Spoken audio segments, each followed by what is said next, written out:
Good afternoon, Bobcat Nation. Welcome to another edition of the Bobcat Blitz Sports Update. Kind of a special edition here. I'm actually coming to you live from City Green. I have the day off for the first time in years. I haven't been to the City Green during the daytime. I end up picking up time when they're going to set up some kind of festival here. I'm about to go move, but I want to thank y'all for joining us here. Historic Friday episode of Bobcat Blitz Sports Update. Guys, got a bunch of things going on before I have my first guest on here. I've got a really special day planned here from Northport. 5 o'clock, the Elevate Foundation. We put the link in again today. Doing a fantastic thing for Northport High School football. They're going to have a fundraiser tonight between 5 and 8, and they're going to proceeds to help out your Bobcat football. And if that's not enough, you can go there for a couple hours. You can go back to the preserve where boys soccer regionals. That's right. They get to start off their regionals after winning district last week.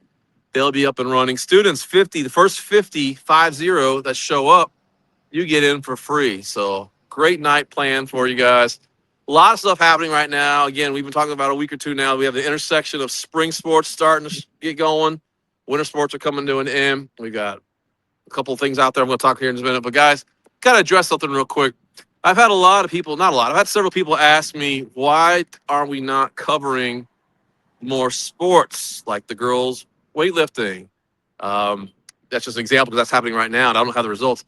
And if you're new to the show as a viewer, John and I, were just volunteers. We have zero access to the coaching staff, and we have tried for 2.5 years now to get everybody on our show. We love everybody. We want the big sports, the medium sports, the lesser sports, and if they're not on our show, it's because their coaches don't want to be on our show. So parents, I have a challenge for you.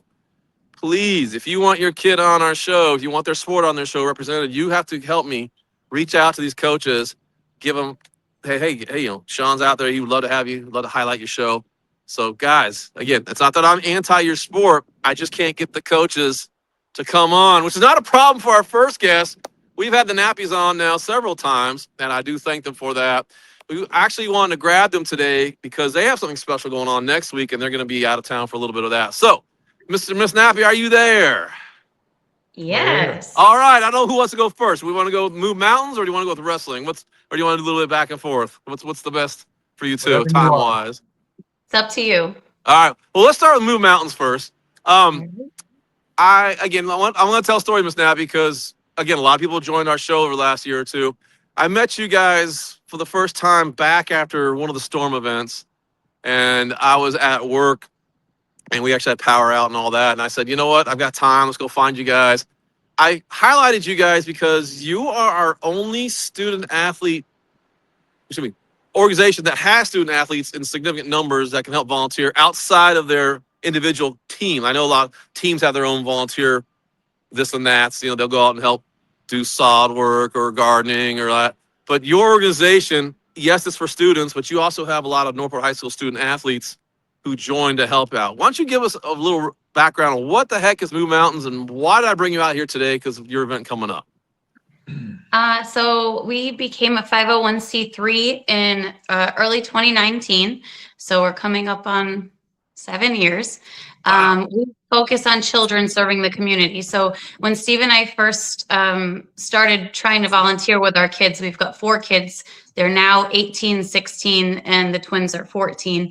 But at the time they were much younger, and we couldn't find anywhere to volunteer with them that would take kids that young.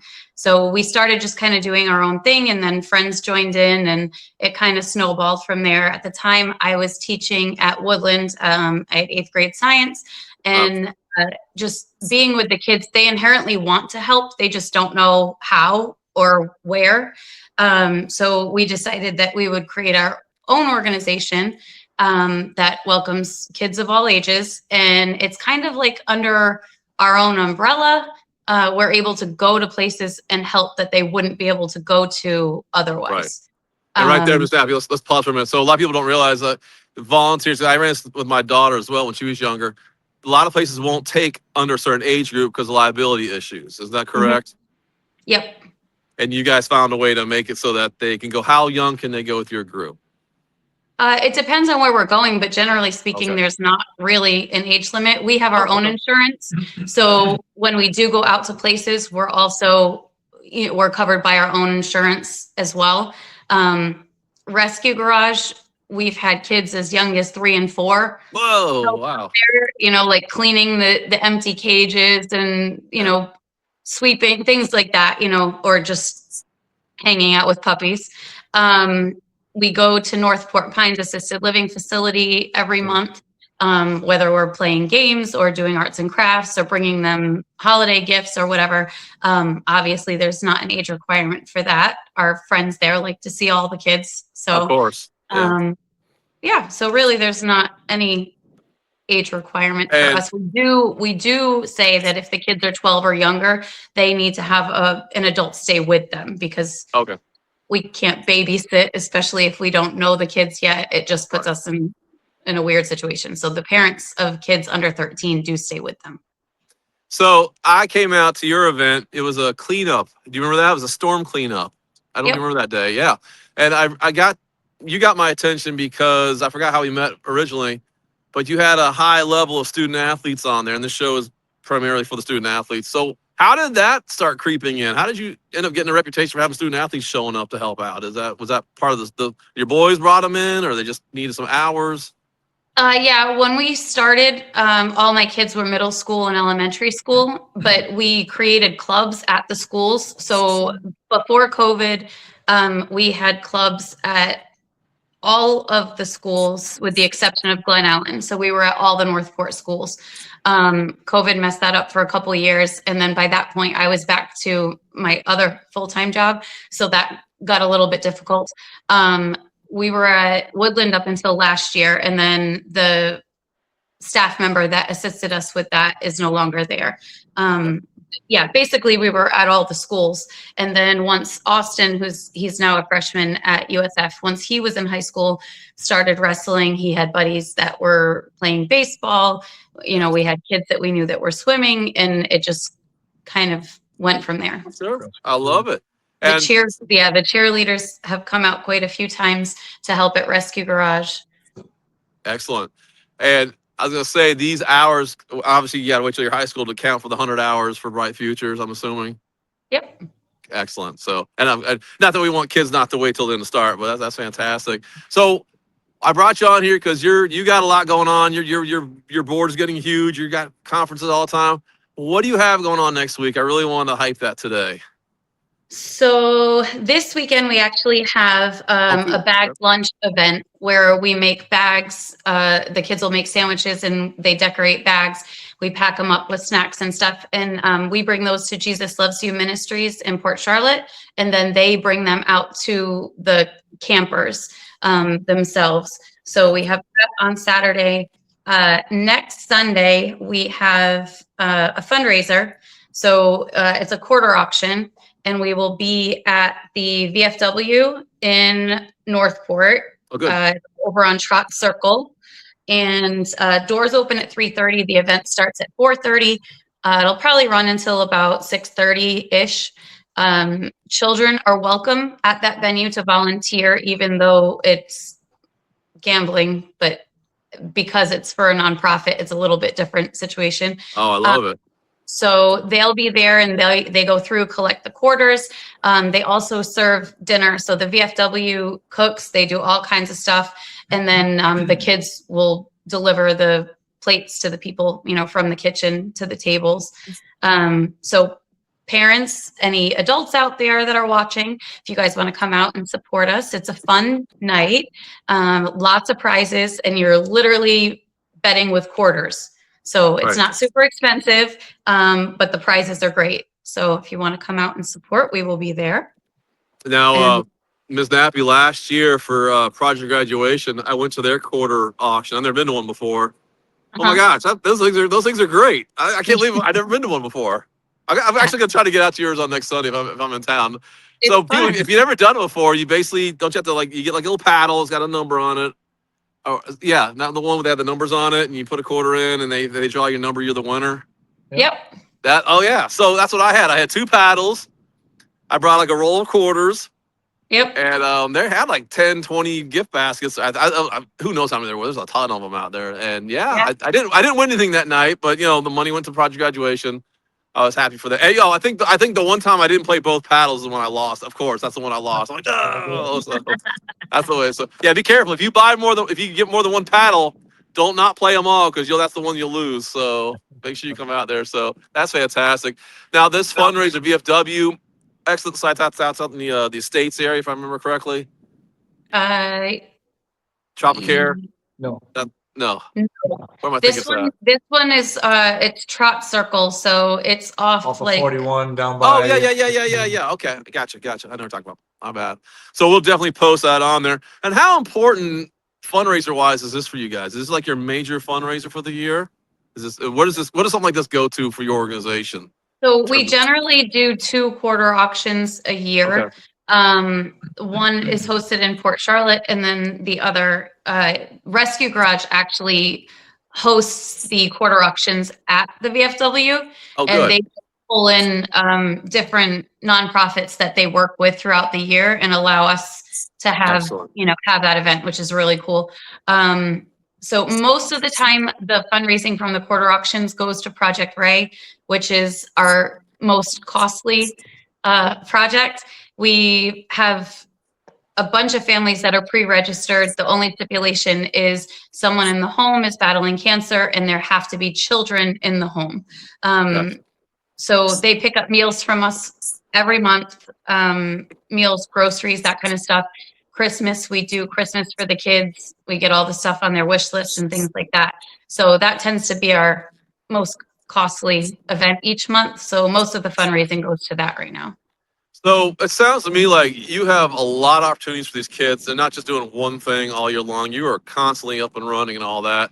What do you say to these kids who come out and it's like, hey guys, you're part of a really fantastic organization here. Go out, recruit, go tell your friends. How do they pick up on as a kid? I mean, I know they need the hours for Bright Futures, but what are they telling you they're getting out of all of this?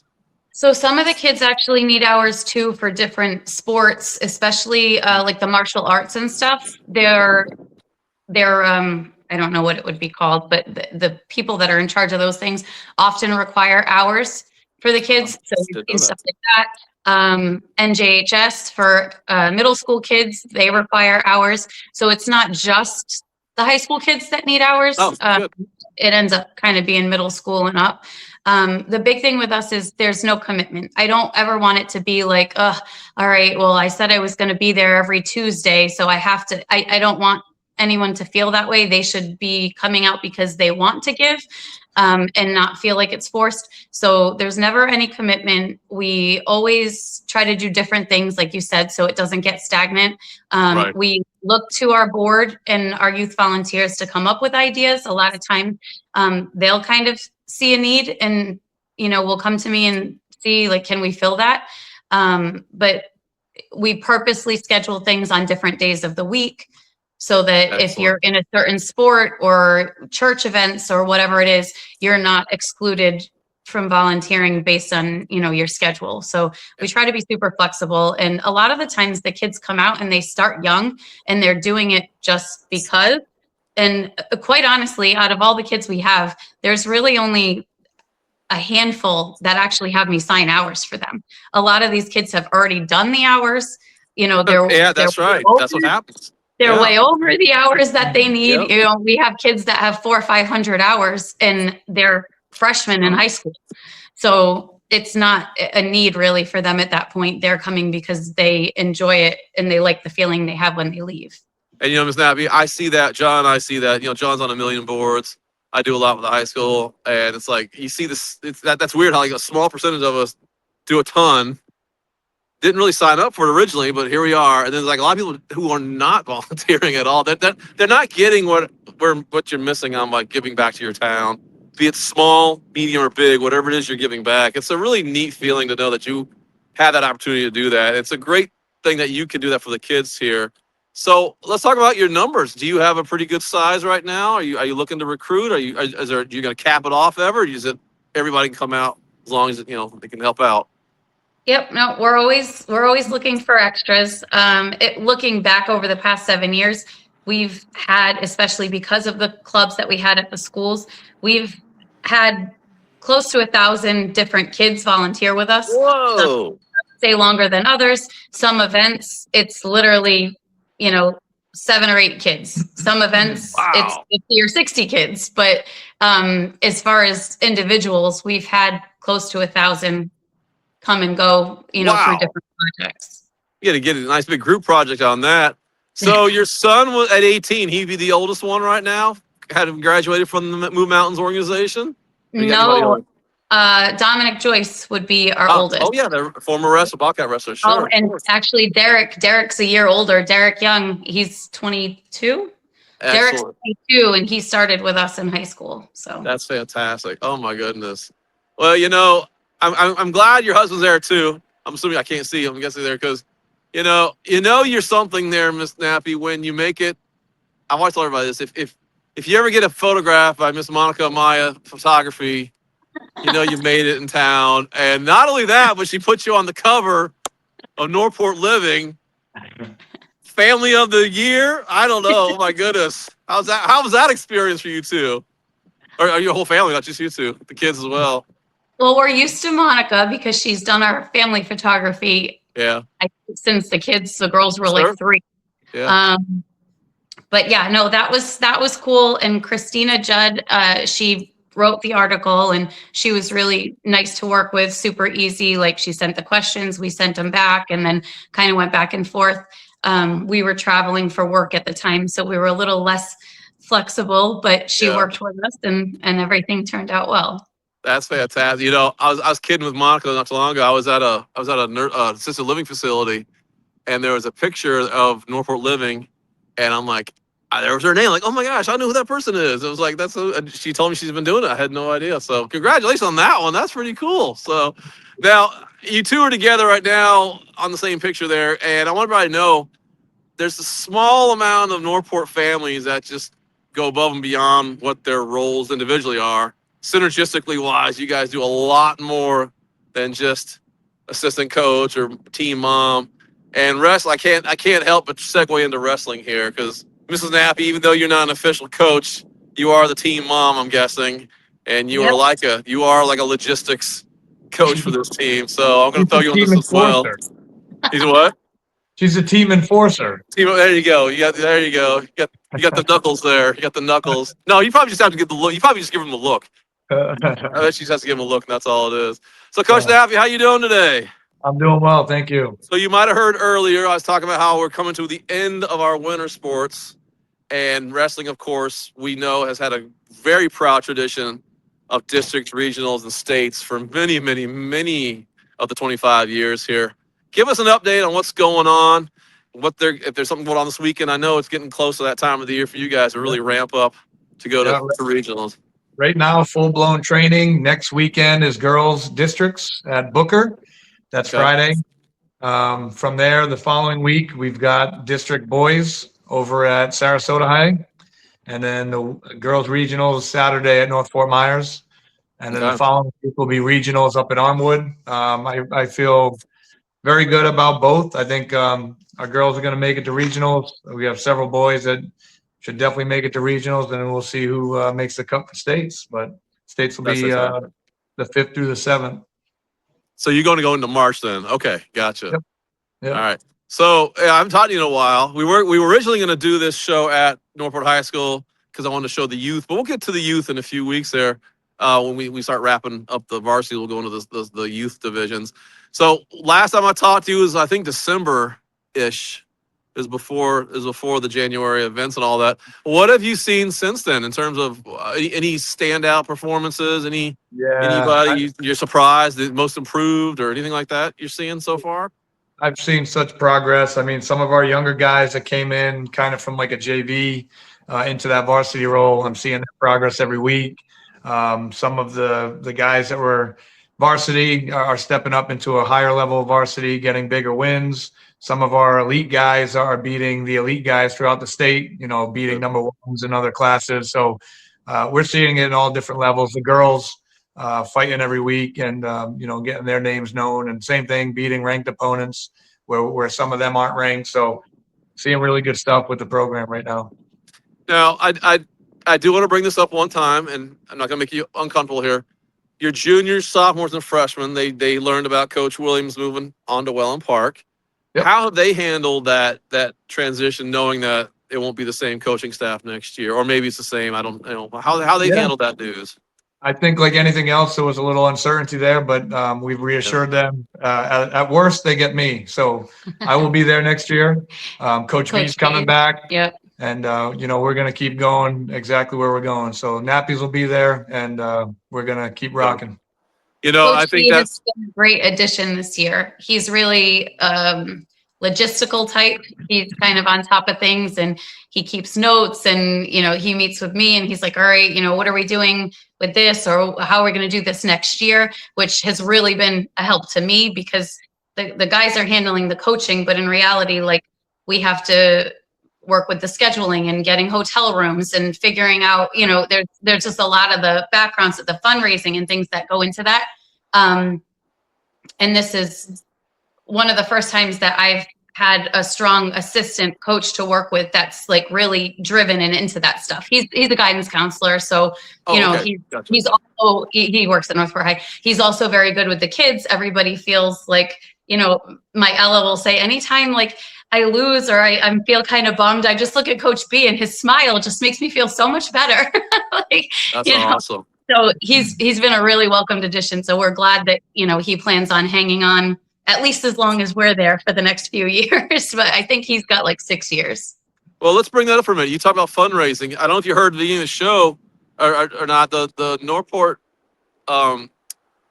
boosters, athletic boosters, is a big flux right now. They've got a lot of changes going on as well. And I don't know how much you guys have to fundraise on your own. How do you talked about hotels. People don't not realize that you guys have other tournaments as well that are out of town.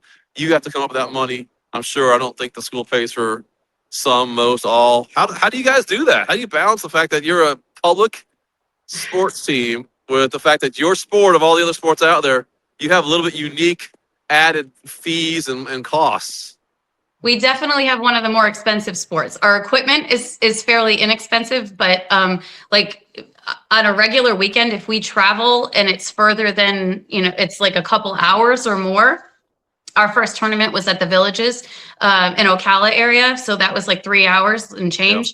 Yep. We have to do overnights because we compete on Friday and then we still compete Saturday. So most of the time the kids are leaving school on Friday by noon, if not earlier. They compete all day up until like 10 o'clock at night. And then they're ready to roll the next morning at like 7 o'clock in the morning. So a weekend away for us between the fees, it's usually like $500 for the boys team to compete, $350 for the girls. We need vans, we need hotel. We're looking at over $2,000 anytime that we're away opening. So we also do a quarter auction. We have other fundraisers that we hold. Modern Woodmen of America. Wait, how's it get with a quarter one day? Oh my goodness. Yeah. Modern Woodmen is huge. They have given us matches the past few years for our quarter auction, which has been a big help. We like to highlight our sponsors as well in the show. I think it's important to really thank them for what they're doing and all that.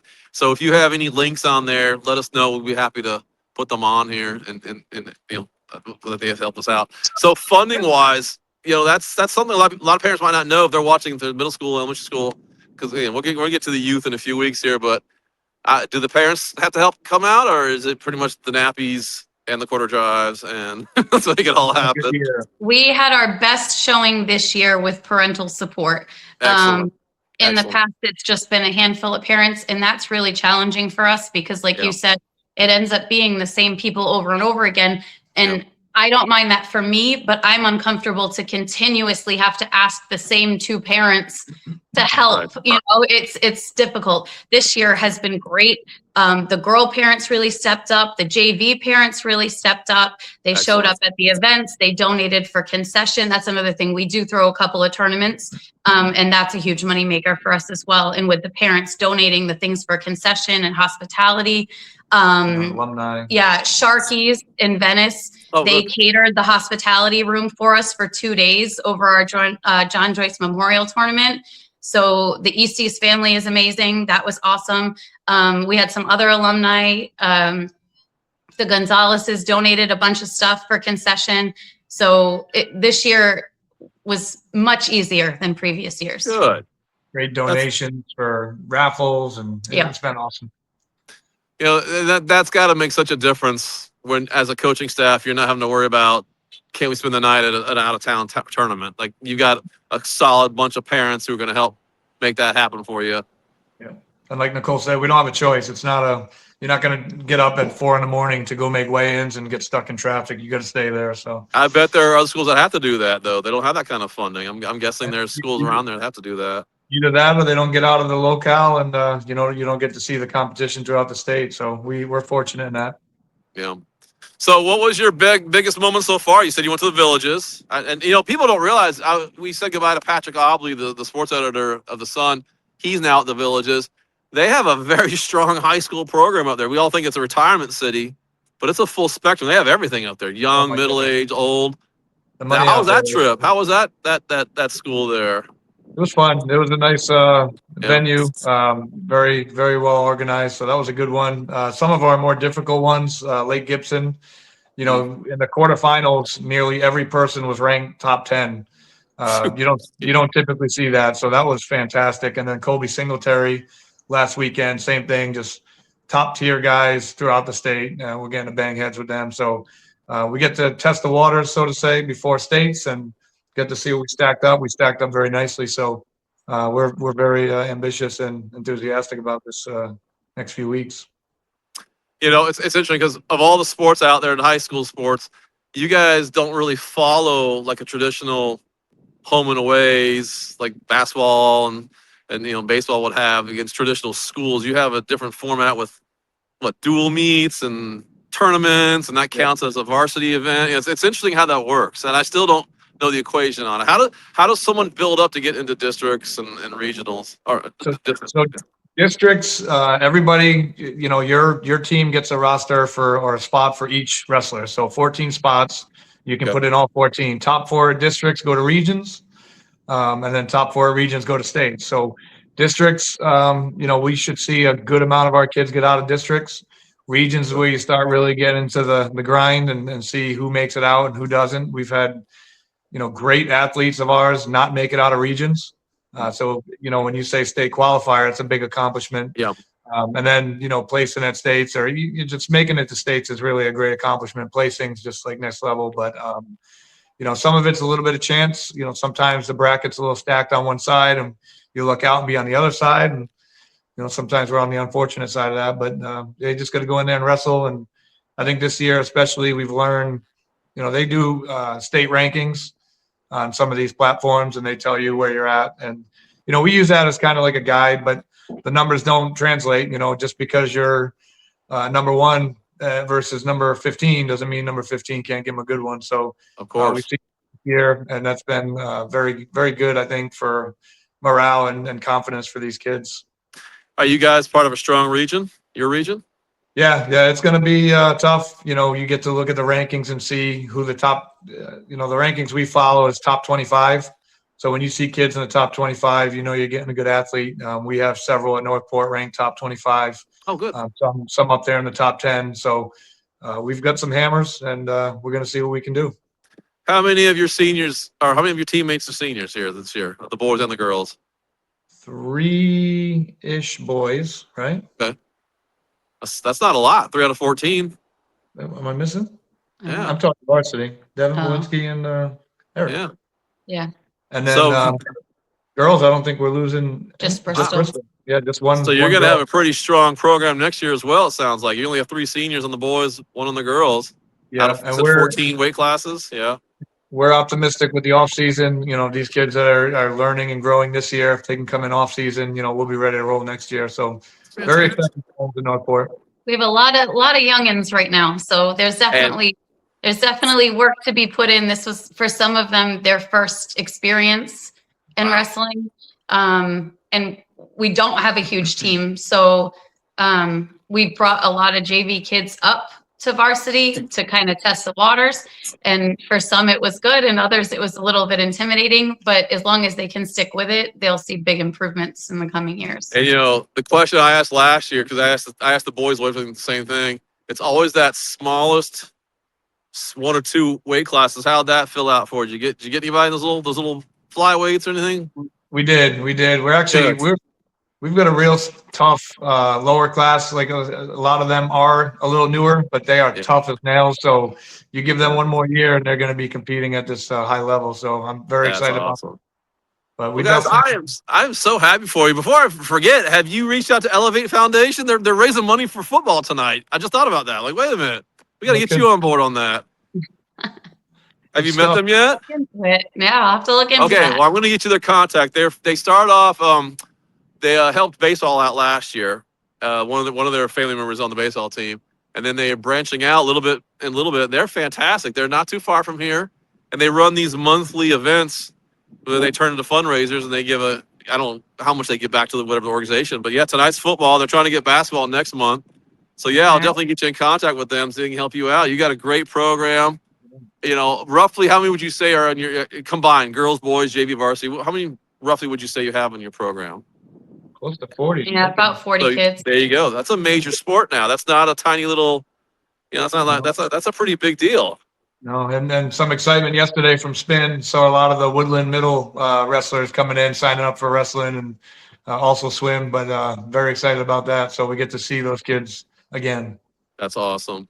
Well, Ms. Abby, Coach Abby, we're gonna come out. Like I said, we'll wait a few more weeks. We'll come and see the youth side, the middle school and all that. So, I'd like to see you guys when the season's over. Give you a wrap up at the end there and see how things are going. You can give us a quick little synopsis of how everybody did, the state, the regionals and all that. So, any parting questions you want to say before you go on to district states, regional states there? No, we got our fingers crossed. I think we're going to be having some good news. I really hope so. But they could go either way. I mean, like I said, we beat very highly ranked kids, but they're close matches. So it may not go in our favor next, but we look pretty good. All right.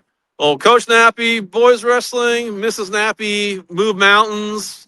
Both organizations work hand in hand quite a bit. And whether you like it or not, if you're a wrestling parent, you're going to be an assistant coach. Now we know you're an enforcer. So congratulations again on everything this season. And, Mr. Nappy, if you're a coach next year, that's fantastic. We got a great interviewer waiting to go. So I appreciate this. So, guys, thank you so much today. Don't forget, tonight, you got a couple more hours. The link is there. It's 5 o'clock. They start. It's going to be the big Elevate Foundation fundraiser for Northport High School's football. And then bundle up. Come on out to the preserve. Tonight, I want to say it's 7 o'clock kickoff. I got to look again. Boys regional. That's right. They won the districts. That's pretty cool. They've had 2 districts now in the last couple of years. Titles in their possession. They're going to defend themselves here against Plant. City's coming down. Plant Panthers, I believe, is who we're taking on. And that will get them to the semifinals and regionals, and that's one more away from the Final Four. So it'll be a great day today, great weekend. Don't forget, next Sunday, VFW here at Northport. Blue Mountains are going to have their quarter auction. Really neat to see. If you've never seen one, go on YouTube, type in quarter auctions. They'll show the format. I'll have everyone here at Bobcat Blitz Sports Update. Again, parents, don't forget, get those coaches on our show. We want to highlight your teams. We've been begging for 2.5 years. Help me out. Get your kids on our TV show. Take care, guys. Have a great weekend. See you. Thank you.